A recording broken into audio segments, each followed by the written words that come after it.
Comment bien choisir un diamant? Bonjour, ici Mademoiselle M, révélatrice de votre meilleure image. C'est une question que vous m'avez souvent posée et que bon nombre de mes clientes au sein de la formation en ligne Première Impression 100% Pur Soi avaient posé.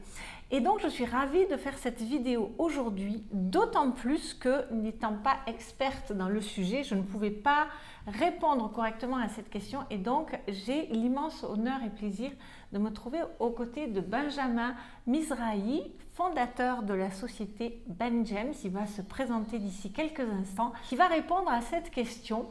Et si vous n'êtes pas encore plutôt abonné à cette chaîne, eh bien je vous invite à le faire de façon à ce que tous les vendredis matins à 7h30, vous receviez mes vidéos autour de l'image. Pour cela, cliquez sur le bouton s'abonner et ensuite sur la petite cloche qui va sonner. Donc merci pour ça. Donc Ben, d'abord, est-ce que tu pourrais te présenter à nous pour parler de ta passion qui est la gémologie? Voilà, la gémologie, les diamants, les pierres précieuses et autres. Donc c'est Benjamin Mizrahi, donc fondateur de la société Ben Gems qui existe depuis 8 ans. Voilà, je suis gémologue aujourd'hui depuis 18 ans. J'ai travaillé dans diverses marques avant et je me suis mis à mon compte. Voilà, parce que l'envie me venait et la passion avec. Très bien, voilà. Très bien, très bien. Et je dois dire que c'est d'autant plus chanceux de t'avoir aujourd'hui que quand on veut choisir un diamant, alors évidemment il y a toute la partie or, blanc, or jaune ou que sais-je qui entoure la pierre, mais c'est surtout le choix de la pierre qui va être essentiel, je dirais, puisque c'est ce qui va déterminer le coût du bijou, la vraie valeur du bijou. Et donc, toi, tu n'es pas bijoutier, tu n'es pas joaillier, mais tu es gémologue. Donc, voilà. Vraiment, une personne de valeur qui va pouvoir répondre à cette question. Donc, première question que j'aurais envie de te poser, qu'est-ce qui donne la valeur au diamant? Comment le diamant se forme? Alors, comment il se forme en formation proprement dit? Donc, c'est dans le manteau terrestre. Donc, il faut un maximum de chaleur et une pression. Donc des degrés qui peuvent monter à 1500 degrés et plus, avec une forte pression pour créer le carbone qui est le diamant. Le diamant se forme, enfin c'est totalement du carbone. D'accord. Et puis, est-ce que c'est facile de reconnaître un diamant en fait pour le grand public, les personnes qui nous regardent? Alors non, c'est jamais simple de voir un vrai diamant, enfin surtout aujourd'hui avec ces diamants de synthèse. Donc là aujourd'hui un diamant, ça va s'accompagner d'un certificat qui est comme sa carte d'identité. Oui. Voilà, après c'est souvent un certificat, il faut qu'il ait son poids, il faut que le diamant ait un certain poids pour qu'il y ait un certificat. Parce que il y a un coût à émettre un certificat. Donc c'est souvent au plus bas, on arrive sur du 0,2 carat. Mais la plupart du temps, on démarre sur du 0,5 carat le diamant. D'accord, donc voilà. Ça veut dire que véritablement, quand on achète un diamant qui a un certain coût, qui a une certaine valeur, il est fortement déconseillé de l'acheter sans certificat. Voilà, une fois qu'il passe vers les 0,4, 0,5 carats et plus. Mais disons qu'après, ça va dépendre de la personne qu'on a en face de soi, chez qui on va et si on se sent réellement à l'aise avec la personne. Donc, c'est différents points pour acheter un diamant. D'accord. Tu as parlé de carats. Est-ce que ça ne fait pas partie des fameux 4C voilà, tout à fait. Pour choisir un diamant? Est-ce que tu pourrais développer ça? Parce que ça, c'est vraiment central, je dirais, au choix du diamant. Donc, c'est quoi ces 4C au juste? Alors, ces 4C, c'est en gros la clarity, color, cut and caratage. Donc, carat. Donc, en gros, quality qui veut dire bien sûr qualité, color comme couleur, cut comme taille et carat comme caratage, le poids. D'accord. C'est les 4C qui sont tous les critères d'un diamant qui vont donner sa valorisation et tous ses critères, sa brillance, sa beauté. D'accord. Est-ce qu'on pourrait passer un tout petit peu de temps, par exemple, à définir le clarity, c'est-à-dire la qualité? Alors, la qualité, disons qu'il y a sa part, en gros, il y a… Qu'est-ce que la qualité déjà? C'est que la pierre soit au maximum pure. Donc voilà, si elle est totalement pure, on parle d'une pierre qui est flawless, à internally flawless et après à very, very small inclusion 1. Donc c'est VVS1, VVS2, VS1, VS2, SI1, SI2, piqué 1, piqué 2, enfin voilà, et ainsi de suite. Donc en gros sur la couleur, la qualité. Est-ce qu'on peut dire quelque part, enfin du moins quels sont toi les critères de qualité que tu juges raisonnables, tu vois, en termes d'inclusion? C'est quoi les lettres que tu recommandes pour rester dans quelque chose de raisonnable, de bien, on va dire? Voilà, donc la qualité d'une pierre, on va la voir à travers avec une loupe. Donc souvent un œil averti, donc ça ne sert à rien d'aller des fois trop dans la qualité et vaut mieux maximiser la couleur. Donc moi je conseille vraiment de rester sur des pierres entre VVS2, donc Very Very Small Inclusion 2, et à SI1 Small Inclusion 1 qui est le plus bas. Voilà, mais mes critères vraiment de base c'est les VS1, VS2. D'accord, très bien. Et concernant la couleur? Alors la couleur, là, donc, on part de D, on va jusqu'à Z. Là, la couleur, ça va être vraiment une chose qui est c'est le plus important. C'est ce qui va faire que la pierre, plus elle est blanchâtre, plus elle a de la vie, plus elle est présente. Et donc moi, je vais dire aux gens que c'est bien de rester entre D à G en couleur. Donc D qui est la meilleure couleur et G où il n'y a pas encore cette petite tonalité jaune derrière qui va faire qu'en gros elles deviennent un peu plus ternes. Voilà, d'accord. Et ces fameux, moi j'ai entendu parler de diamants de couleur, jaune, brun, rose, bleu, etc. Est-ce que ça veut dire qu'ils sont entre les lettres G et Z? À Z, non. Alors là, quand on est on va dire plutôt de L à Z, c'est vraiment des pierres qui sont teintées jaune et non pas comme un diamant jaune qui va avoir, comme on dit, un fancy light yellow, fancy yellow. Donc, qui sont vraiment des diamants jaunes. Des diamants jaunes. Voilà. D'accord. Donc, c'est deux classifications. Une pierre, on appelle en fait une pierre teintée quand c'est de L, on va dire à Z. Et même des fois, enfin, dès qu'on part vers du IJ et ainsi de suite, c'est des pierres teintées. D'accord. Et pourquoi il n'y a pas de A, B, C? Alors ça, j'ai D comme diamond sûrement, je pense, c'était la base, mais tu me poses une colle, mais à mon avis, ça doit être ça la réponse. D'accord, d'accord. Et puis concernant la taille maintenant? Alors la taille, alors le cut. Donc là, on a la proportion et la finition, en gros, de la pierre. La proportion, en gros, comment se définit une pierre? Il y a la table, c'est le dessus. Il y a la couronne, c'est juste en dessous de la table. Après, il y a le rondiste et la culasse dessous. Donc ça, c'est la proportion. Et la finition, c'est comment vont s'arrêter en gros les arêtes qu'il y a sur, le fastage.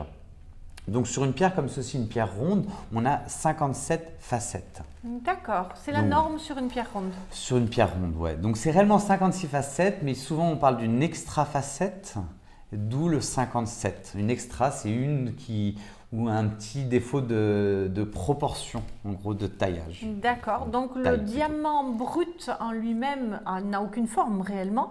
Non, alors disons qu'on a là par exemple un diamant, on appelle ça un octaèdre. Elle est très géométrique, on dirait deux pyramides superposées l'une sur l'autre.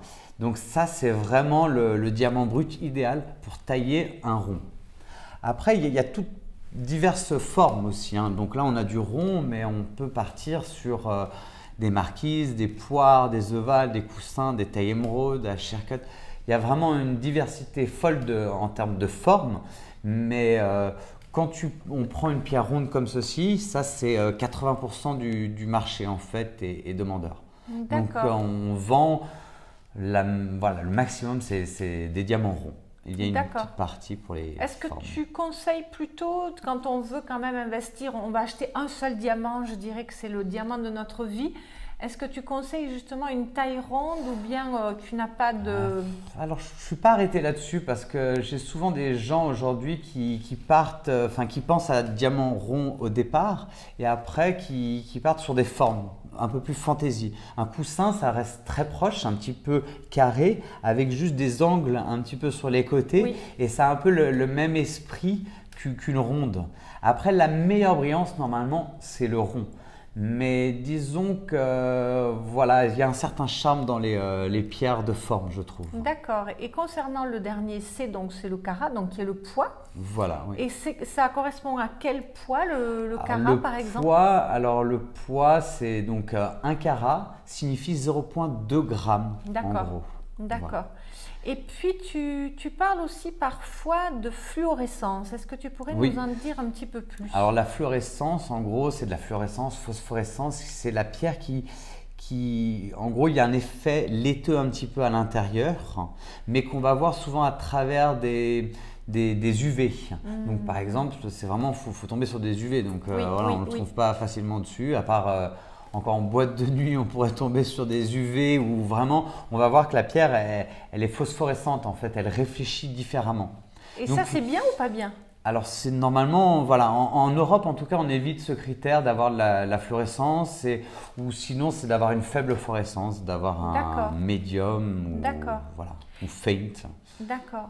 Et je crois, toi, que tu as rajouté un cinquième C, hein, à part la Oui. taille, le carat, la qualité et la qualité. C'est quoi ton cinquième C à toi? Alors le cinquième C, enfin moi s'il est un peu plus propre à Ben James et à moi, disons que c'est juste la confiance aussi. Donc la confiance, c'est d'acheter une pierre à un endroit où on se sent à l'aise, voilà, avec quelqu'un qui vous exprime de A à Z qu'est-ce qu'un diamant et Oui. avec le budget qu'on a, sur quoi on doit se baser. Et il y a confiance et compréhension aussi de la personne, donc prendre un peu le temps de comprendre les désirs.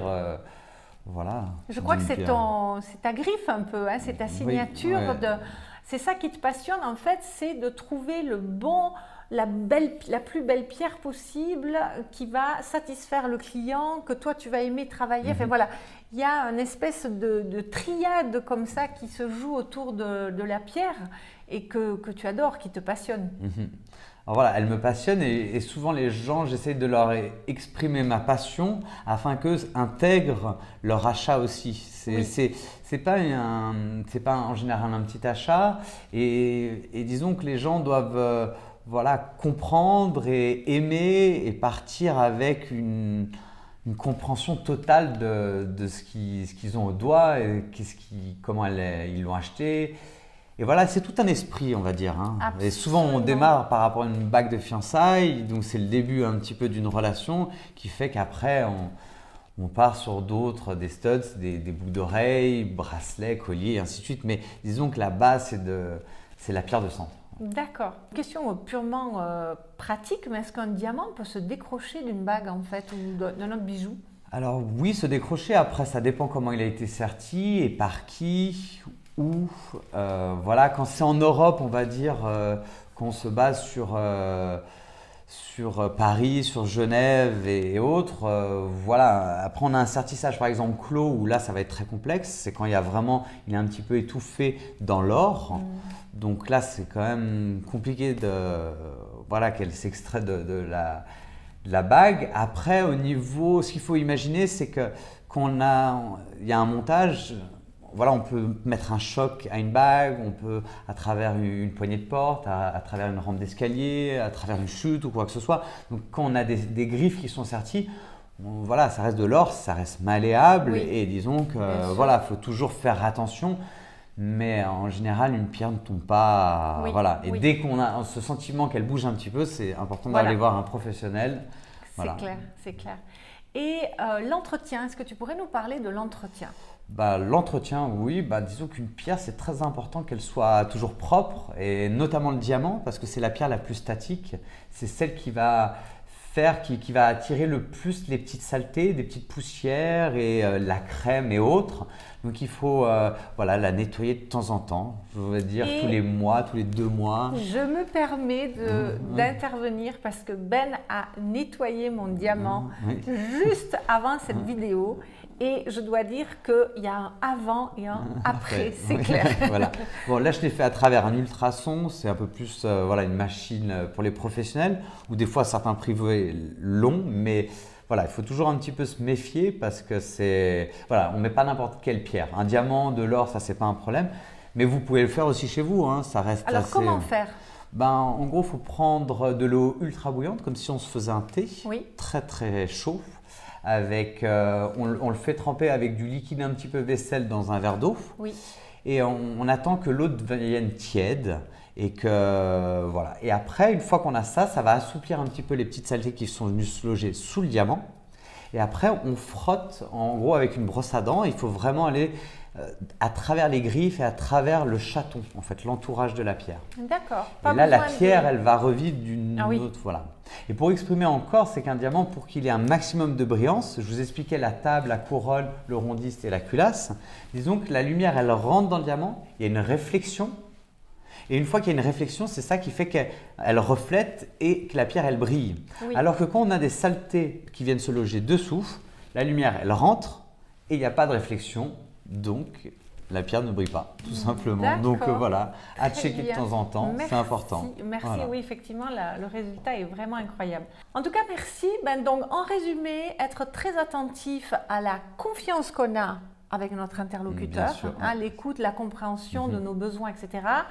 La taille à choisir, la qualité, ne pas se focaliser sur quelque chose d'extra pur, mais plutôt privilégier la couleur du diamant qui soit la plus blanche entre guillemets possible. Et ensuite, donc, le poids du diamant qui va déterminer bien sûr le tarif, voilà, le prix, le budget, exactement. Voilà. Bien entretenir son diamant. Et puis moi, j'avais une dernière question parce que j'ai une cliente qui est flattée par des tons chauds, donc elle est plus flattée par des bijoux dorés, donc en jaune. Et elle a voulu acheter un diamant et on lui a déconseillé quelque part de monter un diamant donc sur de l'or jaune, arguant que ça n'allait pas s'assortir entre guillemets avec le blanc de la couleur du diamant. Donc quel est ton avis là-dessus ? Alors, il n'est pas tranché. Après, c'est les goûts et les couleurs, c'est propre à chacun. Maintenant, aujourd'hui, si la pierre était belle à la base, qu'elle avait la couleur, comme je vous parlais, d'une pierre qui est D, E, F, G en couleur, si on la met sur de l'or jaune, elle restera quand même blanche, elle restera encore vivante. Après, ce que la personne voulait lui exprimer, c'était qu'en gros, une pierre peut-être moyenne, je ne sais pas ce qu'on lui a proposé, mais que quand on le met sur de l'or jaune, après, il y a les reflets de l'or qui peuvent venir dans la pierre. Mais disons que… Voilà, je pense que ça nuit pas totalement. Si la pierre est belle, elle est belle. Disons, elle vit d'elle-même. Donc voilà. Et en plus, le blanc peut ressortir, peut trancher. Si par exemple on a un dé, on le met sur de l'or jaune, il tranchera fortement avec l'or jaune. Si par contre il était un petit peu, on va dire HIJ, voilà, il va s'approcher de l'or jaune. Peut-être là, on va le voir un peu. D'accord, je comprends. Moins de comparaison, voilà. Moins. Je comprends. Et ton avis sur les pierres synthétiques justement ? Alors sur les pierres synthétiques, bon, moi en tant que passionné, je ne suis pas du tout dans la pierre de synthèse, ce n'est pas ma base. Bon, aujourd'hui, c'est des pierres que les gens fabriquent, avant qu'on n'arrivait pas à réaliser, enfin qu'on réalisait, mais qui coûtaient plus cher en production que réellement une pierre naturelle. Si on prenait par exemple une pierre de 1 carat, voilà, elle coûtait plus cher en réalisation qu'en pierre naturelle. Incroyable. Donc aujourd'hui, c'est des choses qui se font. Moi, j'aime la nature. Disons qu'une pierre, voilà, on vient de la nature. Une pierre synthétique, enfin voilà, on a des robots qui se font aujourd'hui. C'est un petit peu la même chose. Moi, je reste vraiment dans le côté très naturel. Vivant de la pierre. Et unique quelque part aussi. Voilà, voilà, ça reste unique. Une inclusion, par exemple, reste toujours unique dans une pierre, où elle est logée, la forme qu'elle a. Donc voilà, voilà, je préfère le côté naturel. Oui, ça, c'est une question de sensibilité, de point de vue aussi. Mais d'attitude envers la vie peut-être aussi. Voilà, exactement. Et disons que les gens, voilà, si on prend les marques aujourd'hui, tout le monde reste penché sur des diamants naturels. Personne n'a tourné encore sur des diamants synthétiques. D'accord, très bien. C'est pas une notion encore pour moi, ça. Super. Merci en tout cas infiniment, merci, Ben. Si cette vidéo vous a plu, dites-nous-le, mettez des likes, commentez, dites-nous quelles sont vos expériences à vous avec des pierres précieuses. Et si vous le souhaitez, nous ferons ultérieurement peut-être une vidéo sur les 3 principales pierres que sont l'émeraude, saphir, rubis, et ensuite sur les pierres fines, donc les pierres semi-précieuses en couleur. Ça, c'est vous qui allez décider, donc partagez vos avis. En tout cas, merci pour vos pouces en l'air. super. Merci pour vos likes, merci pour vos partages, merci pour vos commentaires. Et si vous êtes nouvelle sur cette chaîne, eh bien vous pouvez recevoir mon cadeau de bienvenue qui consiste en 5 vidéos phares qui vont vous expliquer les fondamentaux de votre meilleure image. Et pour celles qui désirent aller encore plus loin, eh bien j'ai justement en fait 2 formations qui peuvent vous intéresser. Une sur la couleur, pour savoir quelle couleur de pierres précieuses acheter, vous pouvez déterminer vos meilleures couleurs. Donc vous allez avoir la fiche i comme info qui va s'afficher pour vous aider à aller vers cette formation, ou pour celles qui désirent aller encore plus loin, comme cette cliente qui m'a posé cette question et qui a fait déjà un long chemin sur son image et qui maintenant s'apprête à accessoiriser par des bijoux de belle valeur son image, eh bien vous avez la formation Première impression 100% pure soie que vous pouvez également découvrir dans le descriptif sous la vidéo, ou voilà, que vous avez en fin d'écran et que vous pouvez vous procurer. C'était Mademoiselle M, révélatrice de votre meilleure image. Merci infiniment Ben. Merci à vous. À bientôt. Merci. Bye bye. Au revoir.